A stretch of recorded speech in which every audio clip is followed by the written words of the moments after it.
الحمدللہ رب العالمین والصلاة والسلام علی نبینا محمد وعلی آلہ وصحبہ اجمعین۔ السلام علیکم ورحمۃ اللہ وبرکاتہ۔ ناظرین، آج کی جو حدیث ہے انتہائی اہم ہے۔ اسی اہمیت کی وجہ سے اس حدیث کو صحیح بخاری میں پہلی حدیث شمار کیا گیا ہے۔ حدیث کی طرف چلتے ہیں۔ حضرت عمر بن خطاب رضی اللہ تعالی عنہ سے روایت ہے کہ رسول اللہ صلی اللہ علیہ وسلم نے فرمایا، عملوں کا دار و مدار نیتوں ہی پر ہے۔ ہر شخص کو اس کی اچھی یا بری نیت کے مطابق اچھا یا برا بدلہ ملے گا۔ چنانچہ جس شخص کی ہجرت اللہ اور اس کے رسول کے لیے ہوگی، اس کی ہجرت انہی کی طرف سمجھی جائے گی، اور جس نے دنیا حاصل کرنے کے لیے یا کسی عورت سے نکاح کی غرض سے ہجرت کی تو اس کی ہجرت انہی مقاصد کے لیے ہوگی۔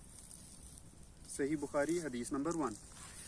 تو اس حدیث مبارکہ سے ہمیں سمجھ یہ آتا ہے کہ جب بھی کوئی نیک عمل ہم کریں گے تو اس کے لیے ہماری انٹینشن صحیح ہونا ضروری ہے۔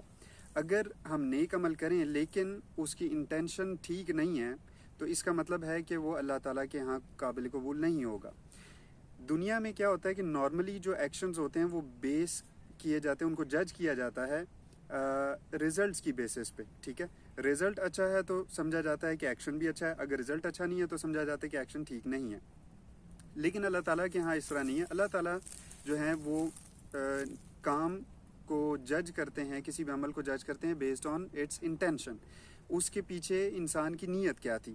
تو اگر نیت درست ہے تو وہ کام بھی درست سمجھا جائے گا اور اس کا اجر ملے گا، اور اگر وہ کام درست نہیں، اس کی نیت درست نہیں تھی، ٹھیک ہے، بظاہر بھلے وہ کام درست ہی ہو تو اس کام کو اللہ تعالیٰ قبول نہیں فرماتے۔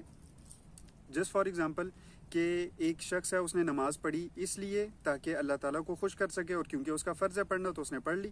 اب اس کی نیت یہ تھی تو اللہ تعالیٰ نے اس کا یہ عمل قبول کر لیا۔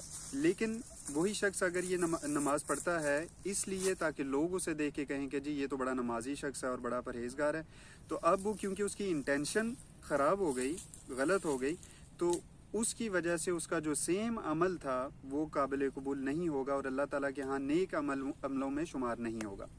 تو اسی طرح اس حدیث میں جو عورت سے نکاح کا بھی ذکر ہے کہ اگر کسی نے ہجرت اس بیس پہ کی کہ اللہ تعالیٰ اور اس کے رسول کی خوشنودی کے لیے، تو اس کی ہجرت انہی معنوں میں سمجھی جائے گی، اور اگر کسی نے ہجرت اس بیس پہ کی کہ وہ کسی عورت سے نکاح کرے تو اس کو اسی کے مطابق ثواب ملے گا یا اجر ملے گا، ٹھیک ہے۔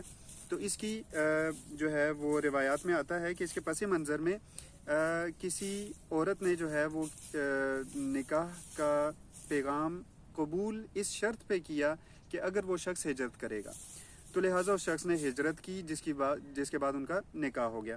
تو اس وجہ سے رسول اللہ صلی اللہ علیہ وسلم نے اس حدیث مبارکہ میں ذکر کیا کہ اگر کسی نے ہجرت اللہ اور اس کے رسول کے لیے کی تو پھر تو ان کو ہجرت کا ہی ثواب ملے گا، لیکن اگر اس کے برعکس کسی دنیاوی غرض سے یا کسی عورت سے نکاح کے لیے کسی نے اگر ہجرت کی تو اس کو اس کے مطابق ہی اجر دیا جائے گا۔